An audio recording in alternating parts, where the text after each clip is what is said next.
नेपाल में अचानक आई बाढ़ और भारी तबाही के बाद बिहार में भी खतरे की घंटी बज गई थी।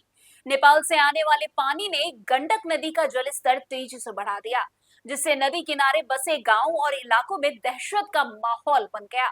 लोगों की नजरें लगातार नदी के बढ़ते जलस्तर पर टिकी थी, लेकिन अब राहत की खबर है। गंडक नदी का पानी धीरे धीरे सामान्य स्तर की ओर लौट रहा है, ऐसी जानकारी आ रही है। और फिलहाल हालात जो है नियंत्रण में बताए जा रहे हैं। हालांकि खतरा कम होने के बावजूद बिहार सरकार किसी भी तरह की लापरवाही के मूड में अब नजर नहीं आ रही है। राज्य में प्रशासन पूरी तरह अलर्ट मोड पर है और गंडक समेत अन्य संवेदनशील नदियों के जलस्तर पर लगातार अपनी नजरें बनाए हुई है। वैसे आपको बता दें कि राज्य के उप मुख्यमंत्री सह जल संसाधन मंत्री विजय चौधरी ने लोगों से अपील की है कि वे घबराएं नहीं, लेकिन पूरी तरह सतर्क रहें। उन्होंने कहा है कि सरकार हालात पर लगातार नजर बनाए हुए है और जरूरत पड़ने पर तुरंत राहत और बचाव के कदम भी उठाए जाएंगे। उधर बाढ़ की स्थिति को लेकर केंद्रीय गृह मंत्री अमित शाह ने भी मुख्यमंत्री सम्राट चौधरी से बातचीत की। इसके बाद मुख्यमंत्री सम्राट चौधरी खुद लगातार हालात का जायजा लेने वाल्मीकि नगर पहुंचे। उन्होंने इंडो नेपाल सीमा पर स्थित गंडक बराज का निरीक्षण किया और बराज के फाटकों के साथ साथ जल प्रवाह की स्थिति का भी जायजा लिया। वैसे आपको बता दें कि निरीक्षण के बाद मुख्यमंत्री सम्राट चौधरी ने कहा कि फिलहाल चिंता की कोई बात नहीं है और स्थिति सामान्य है। हालांकि प्रशासन को पूरी तरह सतर्क रहने के निर्देश भी दिए गए हैं। इस तरह नेपाल में एक तरह से आपदा आया, ये चिंता का विषय है। सबको चिंता भी करनी पड़ेगी। आदरणीय प्रधानमंत्री जी, आदरणीय गृह मंत्री जी लगातार बिहार की स्थिति को भी देख रहे हैं, उत्तर प्रदेश की भी स्थिति को देख रहे हैं। अब धीरे धीरे चीजें समान हो रही है।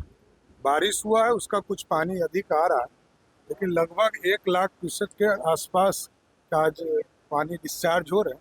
अब धीरे धीरे यहाँ से लेकर पटना तक की स्थिति सामान्य है। खतरा टल गया क्या मुख्यमंत्री जी?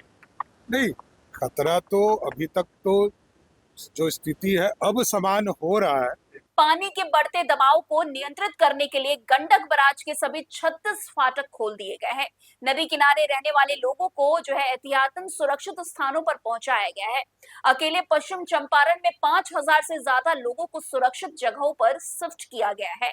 वैसे आपको बता दें कि नेपाल की बाढ़ के बाद बिहार पर मंडरा रहा खतरा फिलहाल टलता जरूर दिख रहा है, लेकिन प्रशासन किसी भी तरह की स्थिति से निपटने के लिए पूरी तरह मुस्तैद जो है वो नजर आ रही है।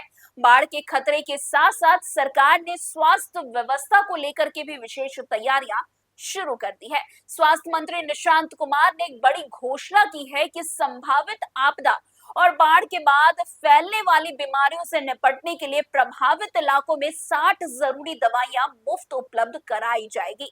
ये बड़ी घोषणा जो है निशांत कुमार ने की है। गर्भवती महिलाओं, नवजात और छोटे बच्चे, दिव्यांगों और गंभीर रूप से बीमार लोगों के लिए इलाज के लिए सुरक्षित स्थान और विशेष स्वास्थ्य शिविर भी चिन्हित किए गए हैं। जरूरत पड़ने पर इन इलाकों में तुरंत मेडिकल टीमों को भेजने की तैयारी भी की गई है।